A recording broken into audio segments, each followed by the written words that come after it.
Tempo comum, 29ª semana, quarta-feira. Tema: 51. Muito lhe será pedido. Pontos a meditar. 1. Responsabilidade pelas graças recebidas. 2. Responsabilidade no trabalho. Prestígio profissional. 3. Responsabilidade no apostolado. Pelo sinal da Santa Cruz, livrai-nos Deus nosso Senhor dos nossos inimigos. Em nome do Pai, do Filho e do Espírito Santo. Amém. Meu Senhor e meu Deus, creio firmemente que estás aqui, que me vês, que me ouves. Adoro-te com profunda reverência. Peço-te perdão dos meus pecados e graça para fazer com fruto este tempo de oração. Minha Mãe Imaculada, São José meu Pai e Senhor, meu anjo da guarda, intercedei por mim.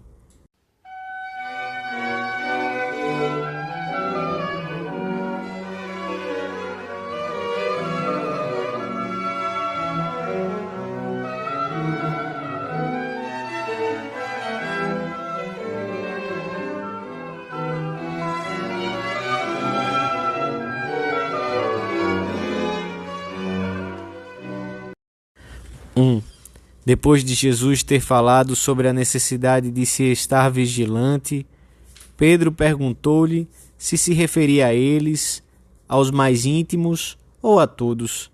E o Senhor voltou a insistir em que o momento em que Deus nos chamará para prestarmos contas da herança que recebemos é imprevisível. Pode acontecer na segunda vigília ou na terceira, a qualquer hora. Por outro lado, respondendo a Pedro, esclarece que o seu ensinamento se dirige a todos e que Deus pedirá contas a cada um conforme as suas circunstâncias pessoais e as graças que recebeu. Todos temos que cumprir uma missão aqui na terra e dela teremos que responder no fim da nossa vida. Seremos julgados conforme os frutos abundantes ou escassos que tenhamos produzido. O apóstolo São Paulo recordará aos cristãos dos primeiros tempos. É necessário que todos nós compareçamos diante do tribunal de Cristo, para que cada um receba o que é devido pelas boas ou más obras que tenha feito enquanto esteve revestido do seu corpo. O Senhor termina suas palavras com esta consideração: a todo aquele a quem muito foi dado, muito lhe será exigido, e aquele a quem muito foi confiado, muito lhe será pedido. Quanto nos foi confiado, quantas graças destinadas a outros quis o Senhor que passassem pelas nossas mãos? Quantos dependem da minha correspondência pessoal às graças que recebo? Esta passagem do Evangelho que lemos na missa é um forte apelo à responsabilidade, pois todos recebemos muito. Cada homem, cada mulher, escreve um literato, é como um soldado que Deus destaca para velar por uma parte da fortaleza do universo. Uns estão nas muralhas e outros no interior do castelo, mas todos devem ser fiéis ao seu posto de sentinela e não abandoná-lo nunca. Caso contrário, o castelo ficará exposto aos assaltos do inferno. O homem e a mulher responsáveis não se deixam anular por um falso sentimento de incapacidade pessoal. Sabem que Deus é Deus e que eles, pelo contrário, são um monte de fraquezas, mas isso não os retrai da sua missão na terra, que com a ajuda da graça se converte numa bênção de Deus. Na fecundidade da família, que se prolonga muito além daquilo que os pais podem divisar com o seu olhar, na paternidade ou maternidade espiritual, que se cumpre de uma maneira toda particular naqueles que receberam de Deus uma chamada para uma entrega total, e que tem uma imensa transcendência para toda a Igreja e para a humanidade, no cumprimento dos afazeres diários para todos, através dos quais se realiza plenamente a vocação cristã. És, entre os teus, alma de apóstolo, a pedra caída no lago. Provoca com o teu exemplo e com a tua palavra um primeiro círculo, e este, outro, e outro, e outro, cada vez mais largo. Compreendes agora a grandeza da tua missão? 2. A responsabilidade e capacidade de dar uma resposta a Deus é sinal da dignidade humana. Só uma pessoa livre pode ser responsável, escolhendo em cada momento entre as várias possibilidades aquela que é mais consentânea com o querer divino e, portanto, com a sua própria perfeição.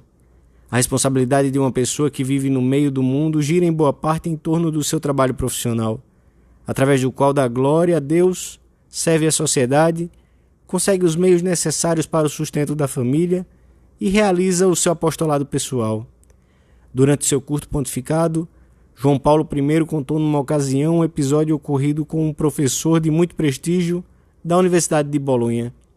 Certa vez, o professor foi chamado pelo ministro da Educação, que, depois de conversar com ele, o convidou a permanecer mais um dia em Roma. O professor respondeu: "Não posso. Amanhã tenho que dar uma aula na universidade e os alunos me esperam." O ministro disse-lhe: "Eu o dispenso." E o professor: "O senhor pode dispensar-me, mas eu não me dispenso." Era sem dúvida um homem responsável.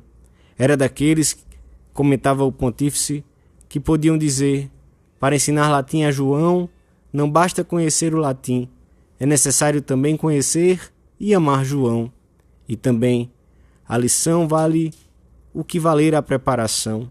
Certamente, era um homem que amava muito o seu trabalho.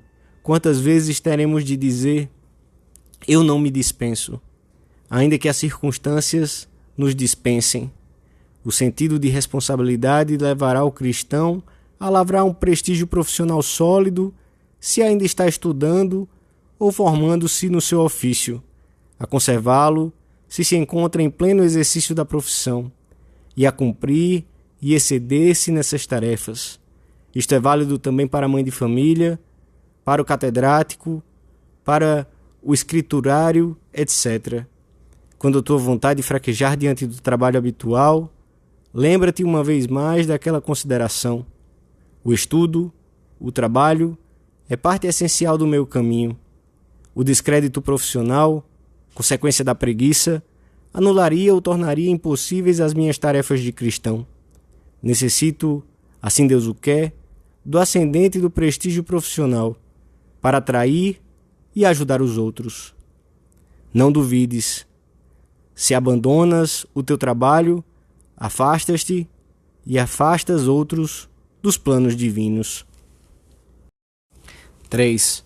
A todo aquele a quem muito foi dado, pensemos nas inúmeras graças que recebemos ao longo da nossa vida, longa ou curta, naquelas que conhecemos palpavelmente e nessa infinidade de dons que nos são desconhecidos.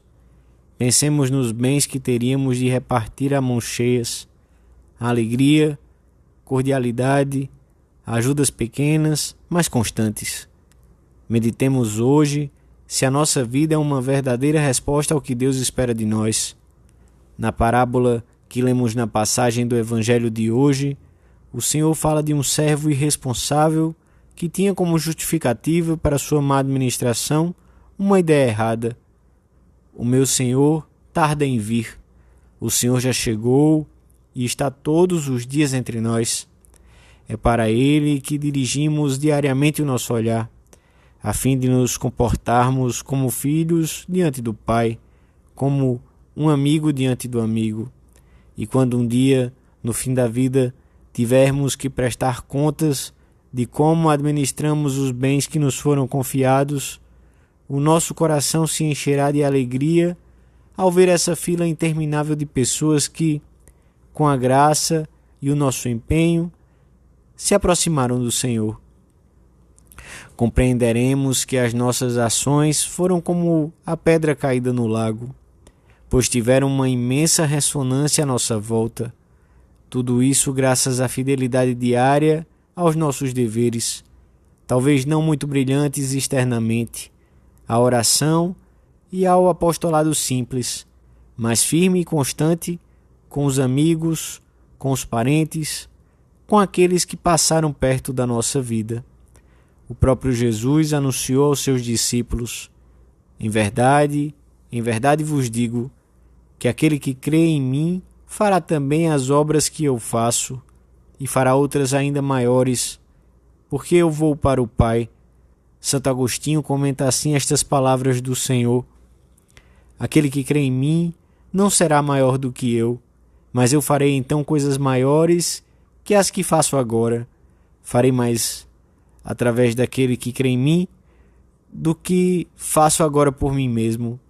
Quantas maravilhas não leva o Senhor a cabo através da nossa pequenez, quando nós o deixamos agir. As obras ainda maiores a que o Senhor alude consistem essencialmente em dar aos homens a vida divina, a força do Espírito Santo e, portanto, a sua adoção como filhos de Deus.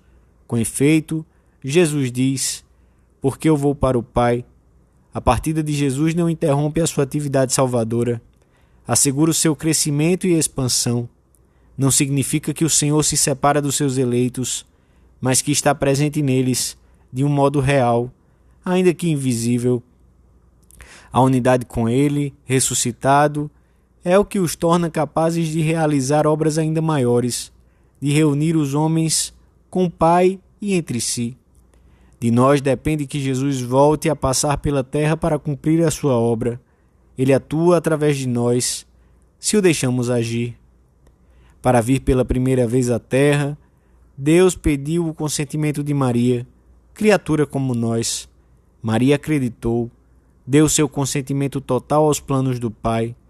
E qual foi o fruto da sua fé? Pelo seu sim, o Verbo se fez carne nela e tornou-se possível a salvação da humanidade. Pedimos também a Nossa Senhora que nos ajude a cumprir tudo aquilo que o seu Filho nos encomendou. Um apostolado eficaz no ambiente em que nos encontramos. Dou-te graças, meu Deus, pelos bons propósitos, afetos e inspirações que me comunicaste nesta meditação. Peço-te ajuda para os pôr em prática. Minha Mãe Imaculada, São José, meu Pai e Senhor, meu anjo da guarda, intercedei por mim.